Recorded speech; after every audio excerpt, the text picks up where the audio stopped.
Hi class. In this particular chapter, we're looking at delivery, how you use your voice, your vocal delivery, your physical delivery, your gestures, your body movements, your methods of delivery, and then lastly, how do you prepare for your speech day, for your extemporaneous speech. Let's look at the first slide. What are the elements of vocal delivery? Well, we know it's real important to have variety in our voice. It's pertinent to have pitches that are high and low. Monotone speaking is distracting and boring. Now, Ben Stein makes a lot of money being a monotone type of speaker. However, as a person delivering the speech, we want to bring in some different types of pitches. Inflection of your voice, enthusiasm, dedication, excitement. Now, sometimes students tell me, Mrs. Hill, I just cannot deliver a speech and be animated and offer this inflection and variety. Well, some people obviously are more animated than others. I'm sure you know someone who's perhaps very animated. But let's go back to the very beginning when you're choosing your topic. If you choose a topic that you want to share, that you're interested in, that you know about, this enthusiasm will naturally come about. So keep that in mind. But as you're practicing your speech, think about your pitch in which you are offering during your speech. The rate in which we speak. Now, sometimes we talk really fast because we're really nervous and we don't know, what to do or what to say. We just want to get off the podium, right? If you're finding that you are very fast because your heart's palpitating, slow yourself down. A 3-second pause allows you to breathe, and it regroups your audience so that they listen to you again. But if you're finding you're on that hamster wheel and you're going very quickly, slow yourself down. Now, there's also the technique of using rate. When you're offering exciting information and you want to talk very quickly, you can do that for sure, because that's going to just kind of encompass your speech, your audience, and they'll be listening to you, and they'll get excited along with you. So keep that in mind. Sometimes our rate in which we speak can make a difference. And believe it or not, when you speak very slowly, you tend to gain more of the attention of the audience. Volume in which you speak. One time I went to the state capitol to judge high school speech and debate. And I had a student get up in front of the audience, and he was on stage and he was told to project his voice. Well, he didn't project his voice. What he did was shout very loudly to the audience so that they could hear him. Now, there's a difference between projecting your voice compared to shouting. If you listen to somebody shout for a good 8 minutes, you pretty much want to go out and take a break and get a hot dog.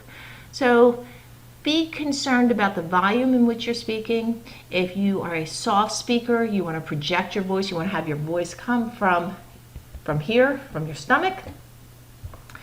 Make sure that everyone can hear you in the room. And again, the volume in which you speak can be used as a technique as far as engaging your audience. I love the pause. 3-second pause. Allows us to breathe as a speaker, allows us to relax, but more importantly, it regroups your audience. They said, why did she stop speaking? Hey, wait a minute, I had the voice. The yabba dabba dabba dabba yada da is gone now. So engage or use 3-second pauses. Vocal variety, as I mentioned earlier, brings your words to life. It's important that you add this expression, because this expression brings the visuals into the audience's minds. Poor pronunciation slows the audience's listening skills because they're not quite sure what you're saying. It lowers your ethos as a public speaker. Remember, ethos from our friend Aristotle is credibility. So if you're not pronouncing your words correctly,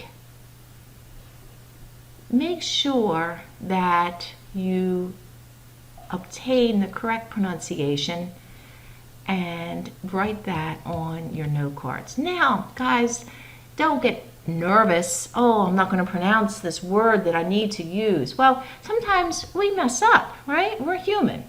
If that happens, you just come up with a plan B. Oh, I didn't pronounce that right. Let me try that again. Not a big deal.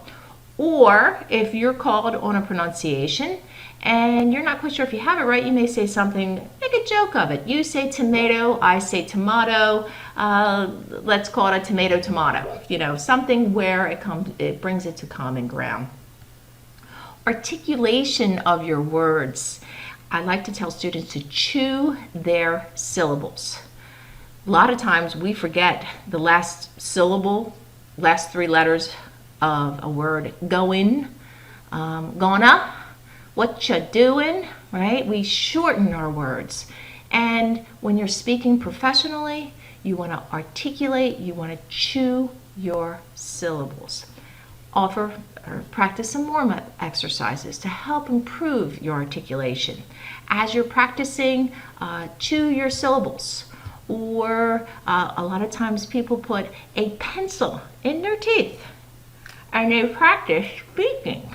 And that helps you chew your syllables. I look pretty goofy right now, I'm sure. Okay, dialect, culture, subculture, dialect. It's important in establishing your cultural identity, and again, can be confusing to outside audiences. However, don't be overly concerned with it. Just try to use your dialect, or if you're finding that your audience is having a difficult time understanding, practice the words again, or write out the pronunciation of the words that your audience will not or cannot understand based on your dialect. Okay, physical delivery. Okay, movement, use of these things. Sometimes we just don't know what to do with our hands when we're speaking. And before we go into appearance, let me just mention to you, we know that gestures are an excellent source, excellent way to make a point, okay? We could talk about our first point, our second point, our third point. We could use gestures in a way where we could say something like, for instance, I went skiing last night and I skied on skis that were this small and the snow was this deep, okay? And in other words, your audience obtains a visual based on your gestures. So gestures, in a sense, bring the point home. If you have a difficult time using gestures, rest your hands on the podium and then the gestures will naturally appear as you're speaking. Think about your appearance. We know that people read almost 90% non-verbally. 60% basically, and it's a give and take depending on the context, is on what you're wearing, your mannerisms, your body movement, and 30% is the emotion in your voice. It's how you say it, right? We know the tone of the voice comes through more so than what is actually said. So consider your appearance. Consider what you are communicating non-verbally by the way you're dressed. I don't ask you to dress up in a sense in a suit and tie, but I do want you to be aware of your appearance that day in which you are speaking. Eye contact, very, very important. Talk about ethos, the importance of establishing credibility with your audience. So there's many ways that you can provide eye contact. You can scan your audience, look at your notes, scan back. President Obama is famous for that. I like to play checkers with my audience. I put my audience into small groups and I make sure that I address each small group, look at my notes, look at that next small group, and that way it gives the impression that I'm providing eye contact to each and every person. Now, you don't have to look in the eyes of the folks in the audience, that could be a little intimidating. So just look over the tops of their heads and you will be providing excellent eye contact. Facial expression, think about your face. Excuse me. What you're communicating non-verbally through your facial expressions. Try to keep them natural or neutral. Gestures, and I spoke about gestures earlier as far as using gestures. And again, this happens when you're practicing. If you're finding you're very stiff, try to bring in those natural gestures. Use gestures to bring home your point. Movement, it depends on the topic, the audience, and the occasion. Now, students, you are welcome not to use the podium, okay? So you could stand in front of the class and you could speak with your note cards. However, I do ask that you don't move around too much because what happens then, it becomes distracting. A technique that is used in presentation, a presentation technique is that when you make a point, you speak about it, and then when you go on to your second point, you move to another point, another place in the arena, in the area in which you're speaking. Third point, you move back. So in a sense, your movement is a transition from point to point. It depends on the size of your audience. You know, again, if you're speaking at commencement, obviously you cannot move around. So that's what we're looking at as far as the audience is concerned. Some students are more comfortable not using a podium and speaking in front of the class. Some like to use the podium. Some students even put their note cards on the podium and then reference them and stand next to the podium. But don't use it as a crutch, okay? Again, non-verbally, that would be communicating your poor posture. Good posture is more natural. It's inviting to the audience. Make sure that you stand up straight. Again, I tell students that when you're starting off, start off with your feet flat on the ground, your eyes focused on the audience, your hands resting on the podium, because you're starting off on a good foot. Okay, extemporaneous speaking is what we are focusing on. And again, that's putting together your key points on note cards and then practicing and practicing and practicing. Manuscript reading is what our newscasters and CEOs, presidents of the United States, they pretty much read off of the script. Memorized speaking, not really recommended in presentation skills, speech and debate perhaps, or memorizing certain parts of your speech. And impromptu speaking is speaking on the spot.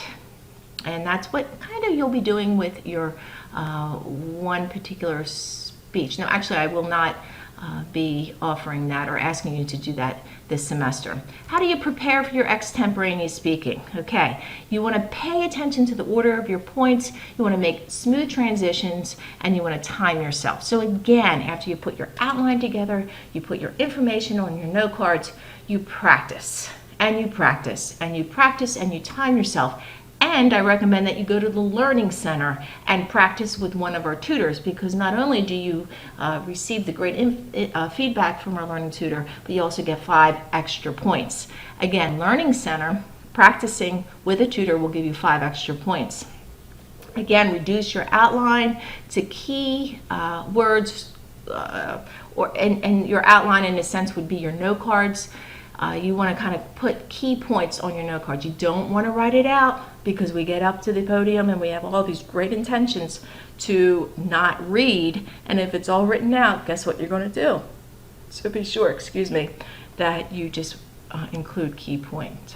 Prepare your presentation aids. Again, when you're practicing, think about, when am I going to bring in this PowerPoint? When am I going to use this slide? When is it going to be a blank slide? Practice the presentation aids as you are practicing. Multiple times. Time yourself. Practice with real people. Go into the classroom when no one's there and practice as if the classroom is there. Everybody does that. Everybody practices in the venue in which they will be speaking. Even our president, all presidents of the United States. So evaluate as you're speaking. Think about yourself as if you are in the audience. And then again, final dress rehearsal. Think about what you're going to wear. Right before the speech, again, you want to practice to be sure that you gain that pertinent information regarding your speech, and you will be set to go.